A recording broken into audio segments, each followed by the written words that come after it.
Okay, so I sprayed it and now I'm back to work on it for the second time over.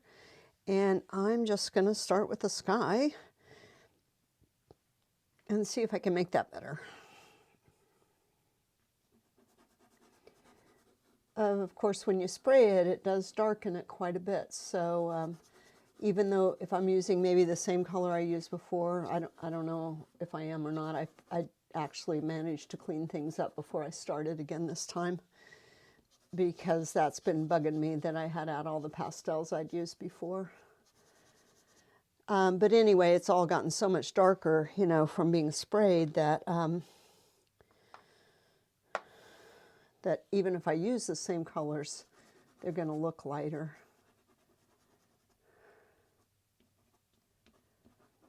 And I'm trying to cut in more with my sky while I'm at it too.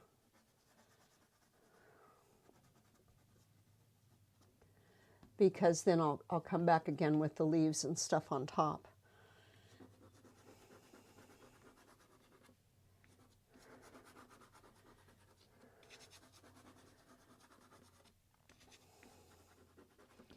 So even realistic painting can also be quite abstract.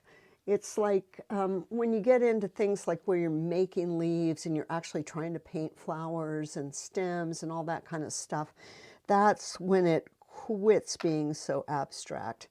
But when you're working on the big shapes and trying to get the big relationships, what you're really doing is you're creating this abstract pattern that, yeah, an abstract pattern. And then what realistic artists do is they keep developing those patterns until they turn into realism. But a good realistic painting needs to really have a lot of great abstract qualities. And I haven't mentioned this in a long time, but when I took that class with Wolf Kahn at the National Academy a million years ago, one thing he said was try to paint things that don't have names. And if you're painting things that don't have names, then you can't be painting you can't be painting non-abstractly. When you paint things that don't have names, you're painting abstractly. So that's why, I mean, I am a realistic painter because I love realism and because I have nothing whatsoever in my head. So there's no choice for me. I'm not one of those persons that has a bunch of interesting and cool things in my mind. I need to look at what's out there and paint that. But I do try in my composition to, you know, to see the big abstract patterns of light and shadow, of color relationships. That is not white, that is yellow.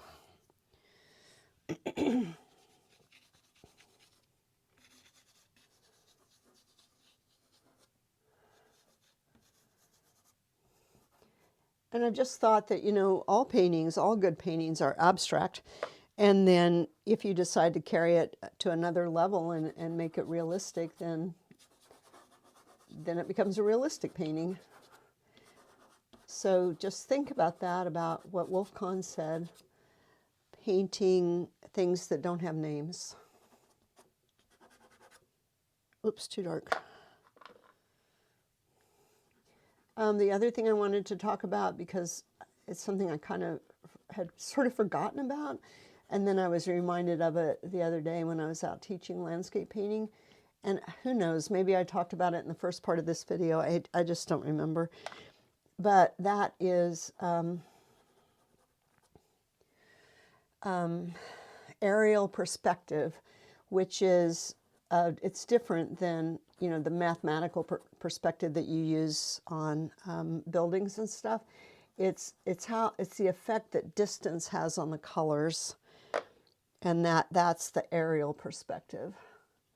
So as things get further away from you, there's more and more air between you and what you're painting. And so you want to try to show that feeling of more air. I can't tell if it's straight, but just the usual. I'm over on the side here and I just can't tell if stuff is straight.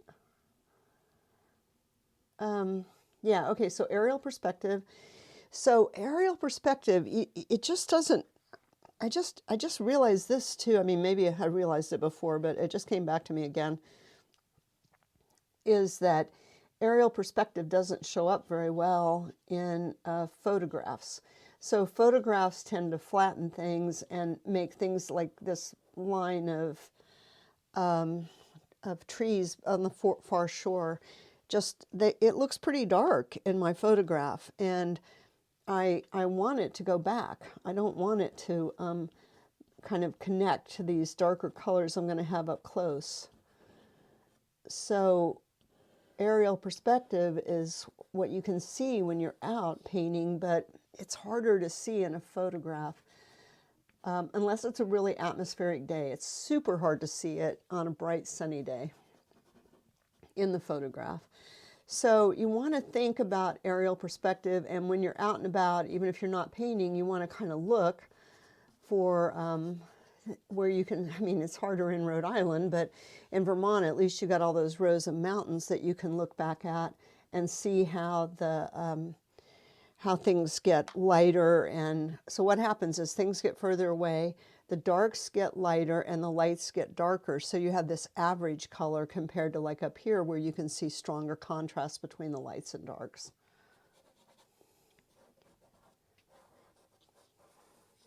So I'm just coming forward from the back and just trying to make things better. And it may not be that I can make it better with one color. It may be that I'm putting that color on, but I already, in my mind, I'm already thinking what else I'm going to do to that color. Honestly, I'm not leaving it like that. I've been painting outdoors every day this week because it's so beautiful, and it's been incredibly sunny and really warm. So I've been painting all these sunny days, and so right away, when I sit down and look at this, I realize that it's going to be a little bit of a struggle for me to, I just learn a formula so quickly and get so used to just whatever you're doing, like sunny days, that I just need to, I just need to pay attention and keep this out of the sunlight.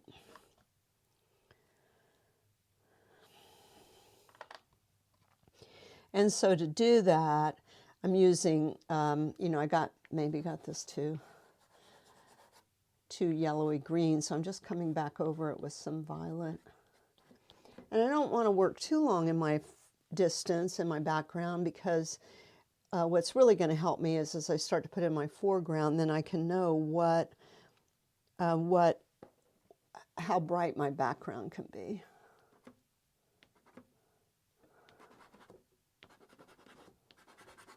The other thing that's really funny is now, thanks to my friend Judy, I have a set of pastels that I'm using outdoors and a set of pastels I'm using indoors. And I was looking for a color that I just was using outdoors, but it's in the other box.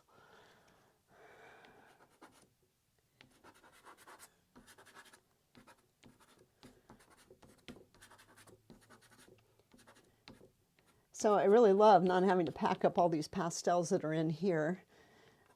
It's been driving me crazy, really. It's like that, stuff was here, stuff was in my car, and kind of just not knowing, what was where.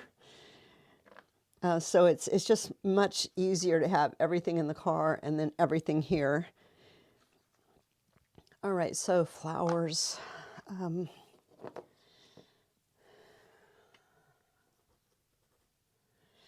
So that was a sennelier, but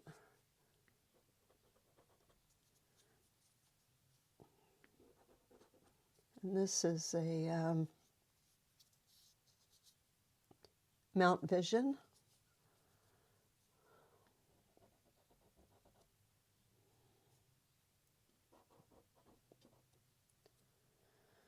So I'm trying to look around and pick out the ones I want to, that I think, and actually there's a little variety in the colors, so which ones do I maybe want to try to use this particular pastel on? I was tempted to come back right away with the greens, but then I just decided, no, I was going to put these roses in one more time and then do the greens.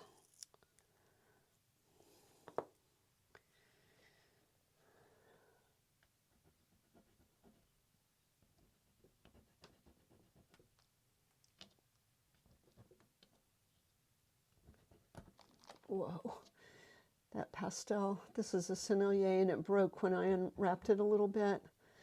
It's really better. They're so, they are just so soft. It's better to leave them wrapped up and just use the tip of them. But yeah, kind of got away from me here, so.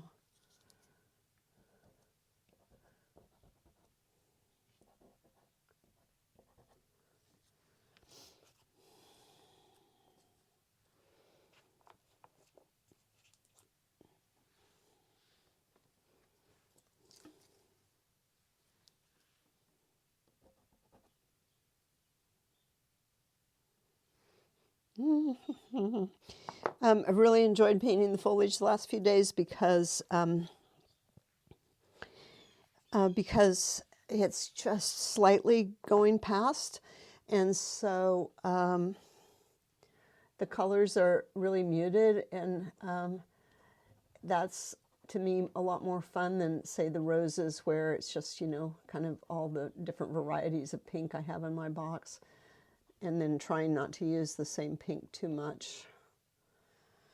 I don't know why I have a pink flower way up there.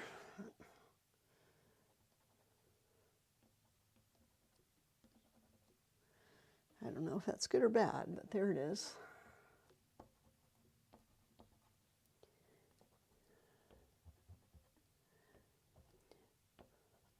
And even though I'm obviously have used this on every single stinking flower over there, because I had a little slightly different colors underneath it, it's sort of turning out to be a little different.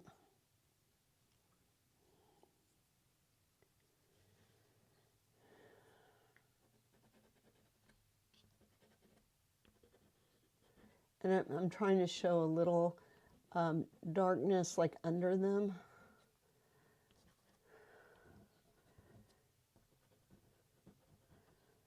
Because remember, the light that there is from the sky, and so it's a top-down light. There's no direction of light like from the sun. All right, I think I have to do some leaves up there. And I think I also just didn't quite really get to the edges up here.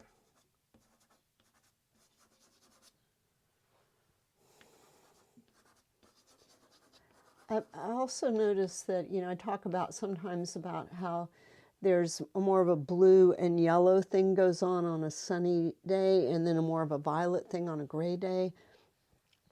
But there's a lot of violet just in the air out painting right now. Even though it was sunny, I used a lot. I used more violet than I normally do when I was out painting. There's that sort of a haze. So the key thing there is just try not to make any rules. Don't be limited by rules. Rules always limit you. They limit what you see. If you're thinking about rules, what you see will actually be limited. So no rules in painting, usually. Just suggestions. And just kind of thinking, you know, the tops, where would the snow stick here? And I can see the light in the photograph on the tops of things.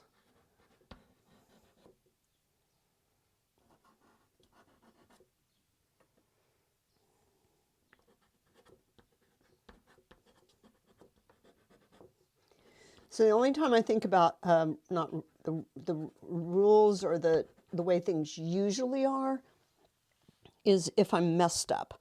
Like say I can't make it look like a gray day, so what is wrong? Well, maybe I've got too much yellow. But don't think of the rule first. The rules are only, God, I wish I had a different, can't think of another word except suggestions. Or the sort of typical way things are is that a sunny day has a lot of yellow, but there might be a sunny day that didn't have a lot of yellow. So you don't want that rule in your head to limit you from seeing what you really see. You know, or that skies are always blue, because that's what they've been telling you since you were in kindergarten. You know, you want to really look and see, like there's some of those Western Impressionists, the American Western Impressionists, and they just did amazing color skies, you know, totally yellow. I mean, I had a teacher once tell me never put yellow in the sky. Oh no, it was green. Never put green in the sky. If anyone ever says never to you, I'd be very suspicious. You don't have to tell them you're suspicious, but you could just think to yourself, never? Really?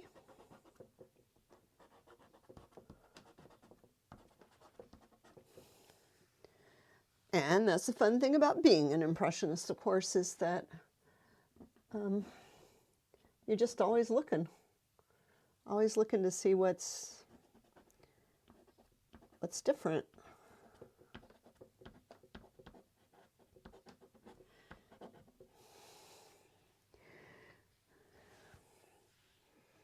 So I would argue this is still pretty abstract, even though I feel like I am kind of picking away at it.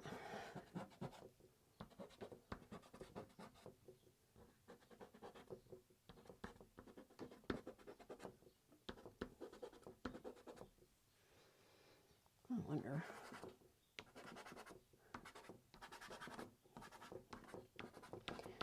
So today I was out painting, and I just remembered that thing I've been doing a lot lately, which is taking pictures of my painting.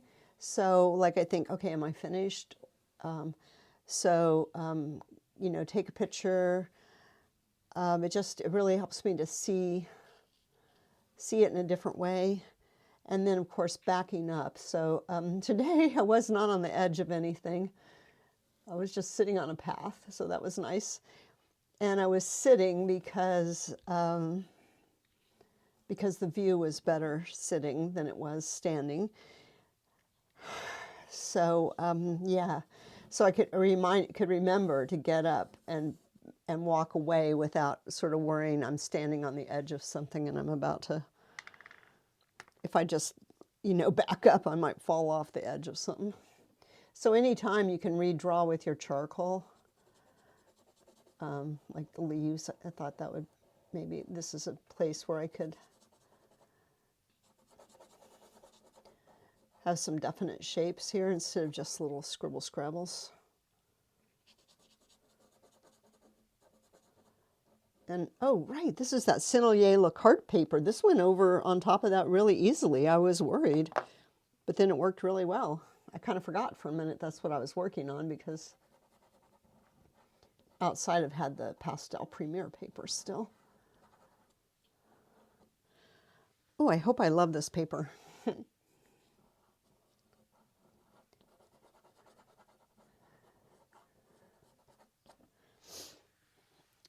Okay, so that's a little definition in there.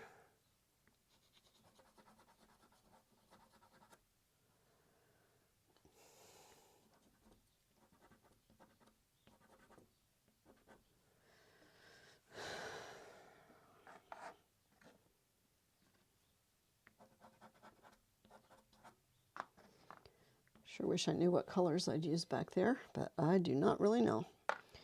All right, so now I'm going to put some more stuff on top of that.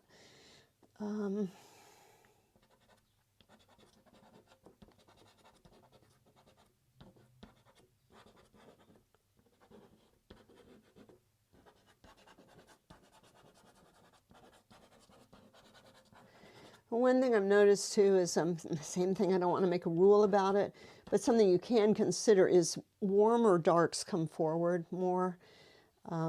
So this is a super dark purple. I kind of wanted to use red in there, but then red would really compete with the roses, so I didn't do that.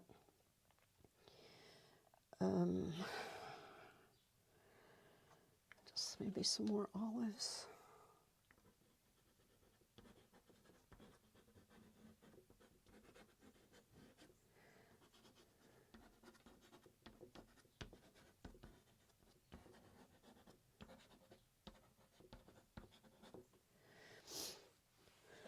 Holy cow.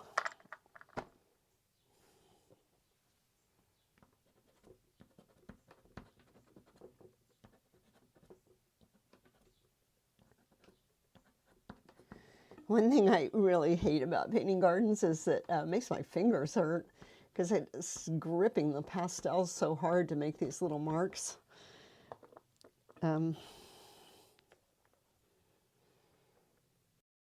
So I don't know, when I stopped, I used to do so many flower gardens. That was the main thing I did, and I think then I switched to tractors. But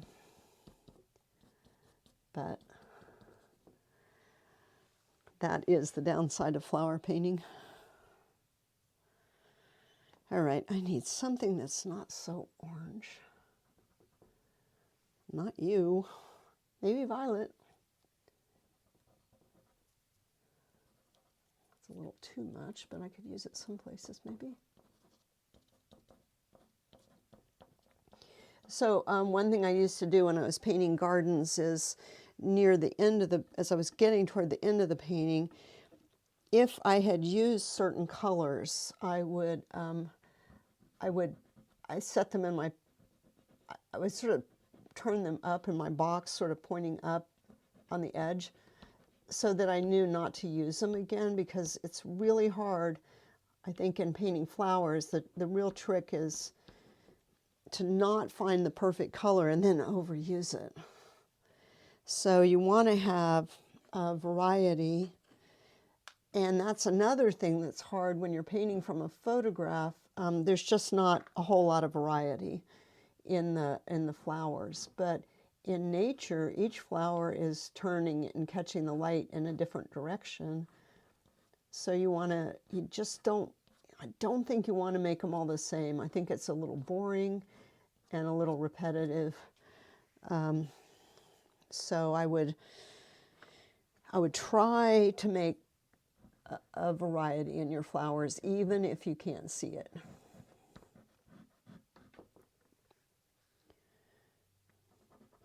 Sounds like a rule, but I don't know. I don't know if it is or not.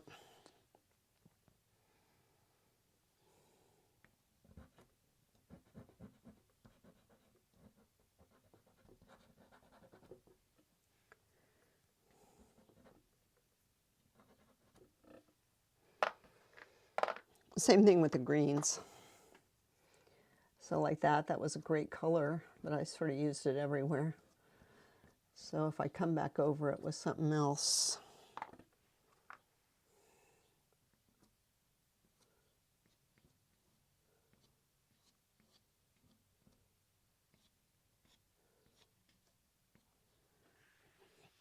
Holy cow. I shouldn't have gotten rid of that flower right there.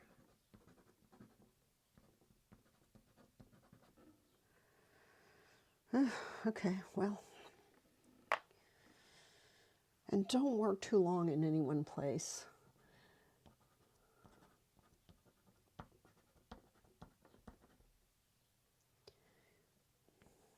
Also sounding a little bit like a rule.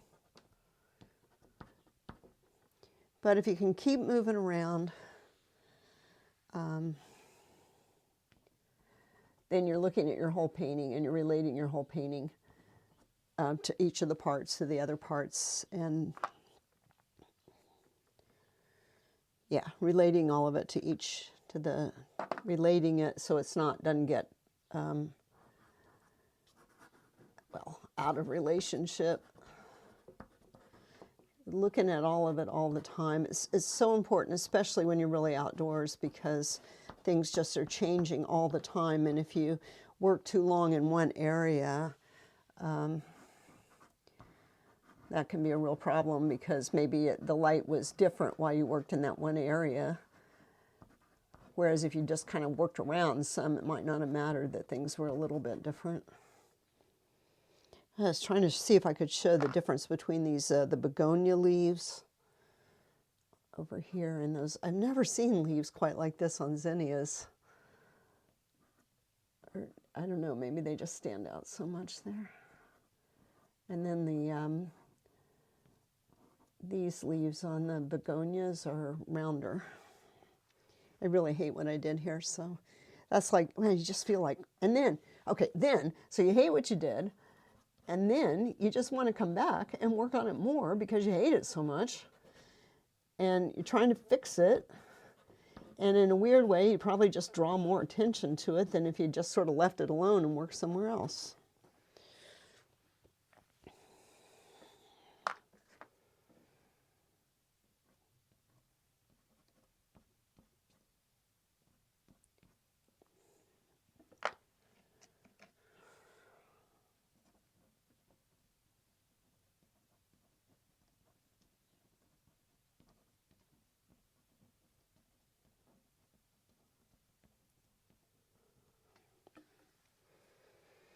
And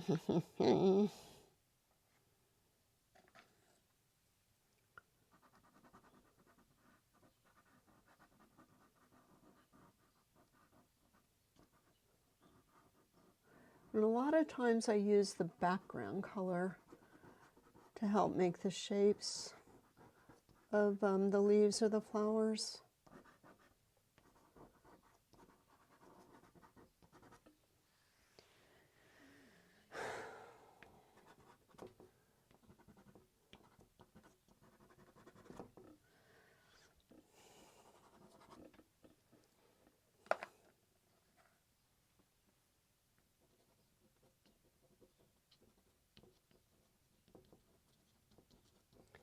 I don't know, I feel like I'm, and so the minute also, the other thing that happens is that I just about said, oh, I cannot make this alyssum look like alyssum. It's like that is a bad thing to say, because then it's like, well, what does that even mean? It just looks like little white blobs over there or something. So try not to think about what stuff really is. Like,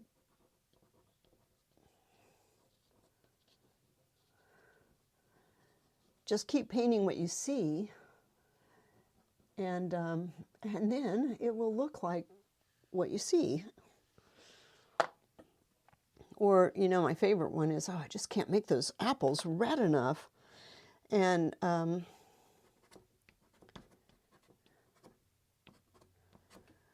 then you just can't. You can't make them red enough. Like, that becomes your goal, and you just, it's unachievable. So I think that's kind of what Wolf Kahn meant when he said paint things that don't have names. Like, this weird little shape on this edge doesn't have a name. But if I'm painting flowers, then, well, then there's the other thing, is that your mind can tell you you can't do that. But, you know, your brain doesn't have much interest in telling you you can't paint funny little shapes like that. Things that don't have names are easier to paint than things that have names.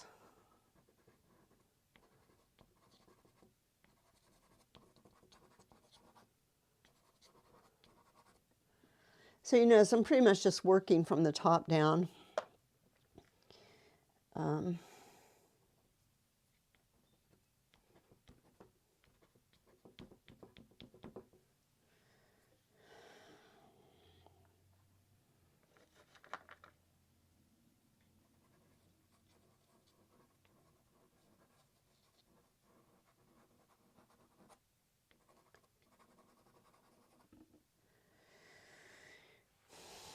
Okay, so now I've got my wall to work on, and it's, well, like everything else, now it looks pretty dark, so I'm going to see if I can lighten it up.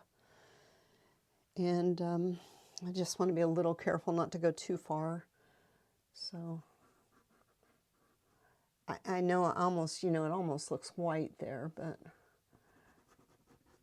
I don't want it to compete with my white flowers.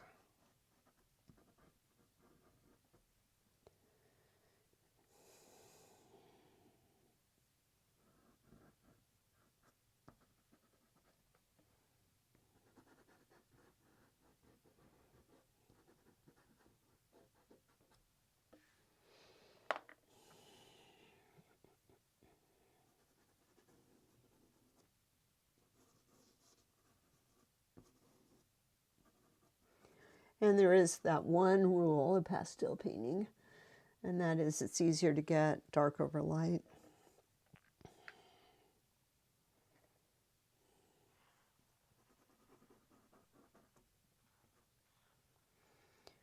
I don't know, I put that moss there and it's like not in the right place.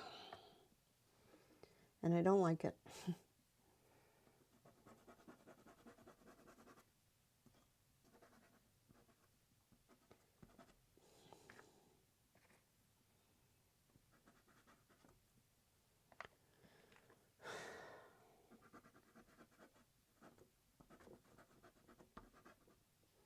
Well, I hate it when I do something like that where I just feel like, oh my God, I just made it, so I'll have to work on the whole thing again. Put the moss back.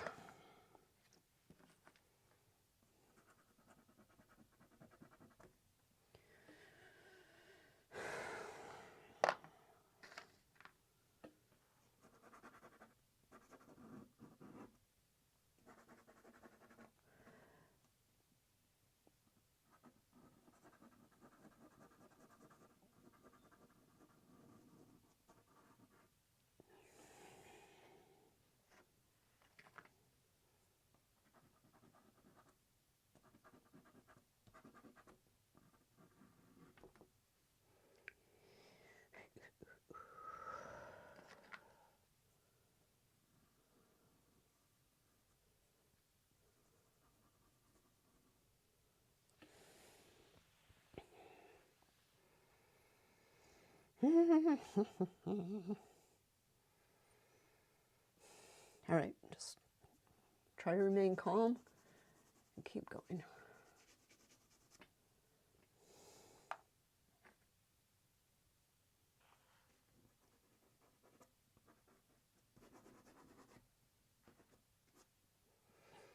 And I can always redraw then with my charcoal too.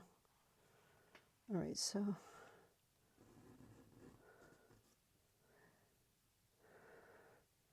yeah, maybe I won't right this minute. But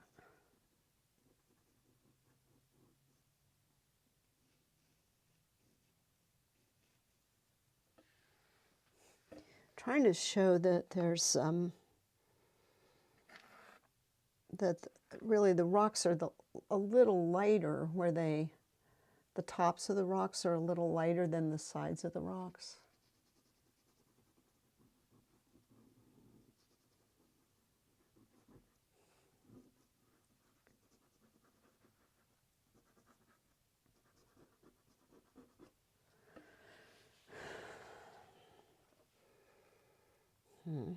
Okay, well, just keep going. Try not to worry too much. Try not to get bogged down anywhere. And I am using grays.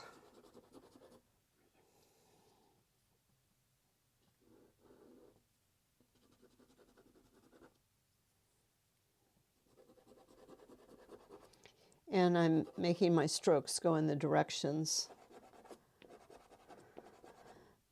of the rocks.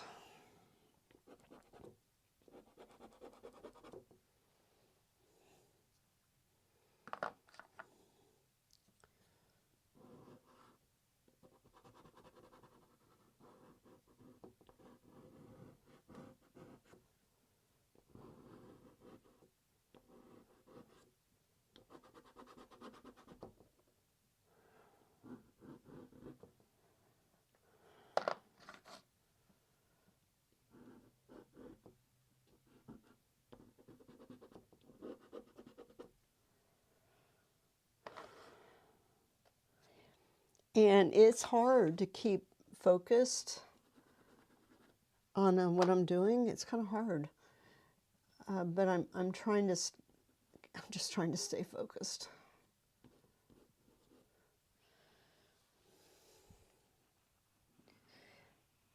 And maybe, I don't know, maybe that it doesn't make sense what I mean by that, but just that there's so much going on here that it's a little tempting to just, go quit paying attention to, because it's so confusing to quit paying attention, just kind of zone out here, but I'm trying to force myself to keep looking. Like the flowers, pretty random, but the rock wall is much less random.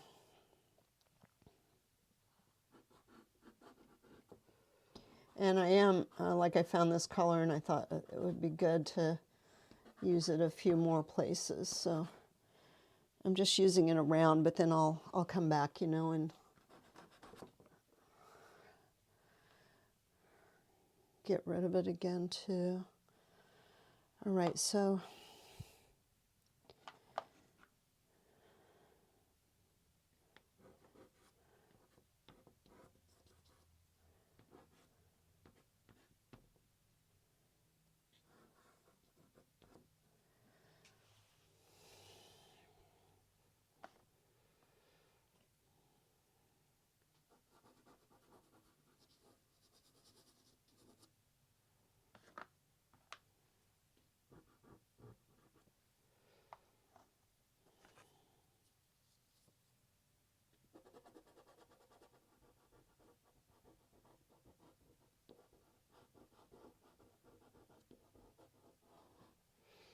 I can't seem to get something dark enough, so I'm going to use my charcoal.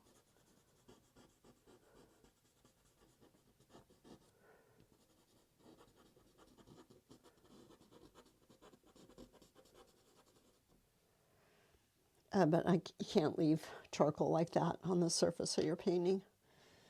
It's much dustier than the pastel, and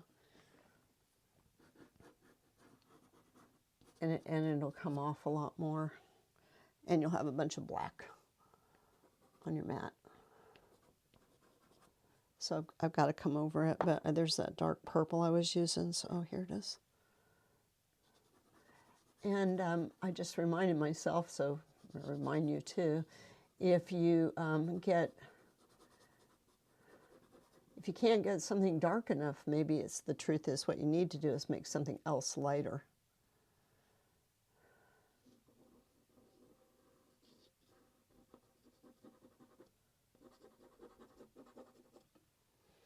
Because there is a limit, and I don't want to use black.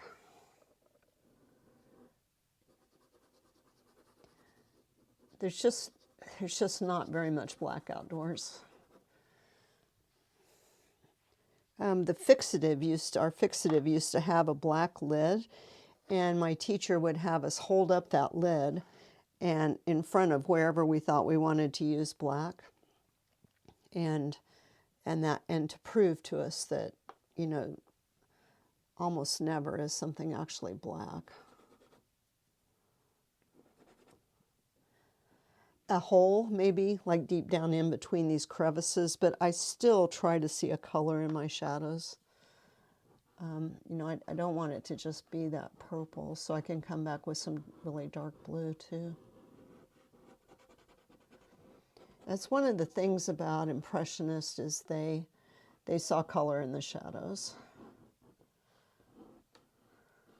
Shadows weren't just mud.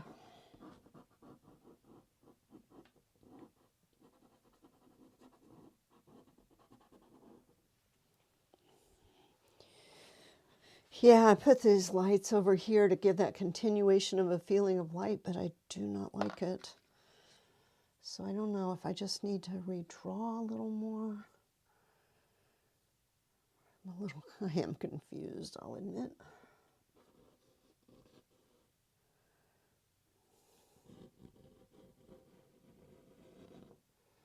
Maybe this should be more of a side plane. Just a piece of charcoal I got right now. And I'm using the charcoal because if I don't like what I do with it, it's not a big deal. It just gets covered up again.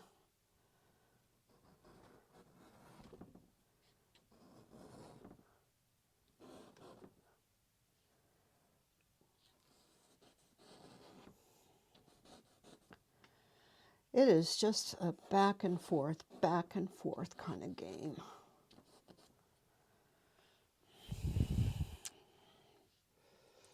And I have not, I've not really made any sort of plan for moving the viewer's eye through this. It's much more just everything is kind of equal. I don't even know. I don't even know if I could. But I think I have to spray it. So I'm going to go spray it, and then I'll come back and work on it some more.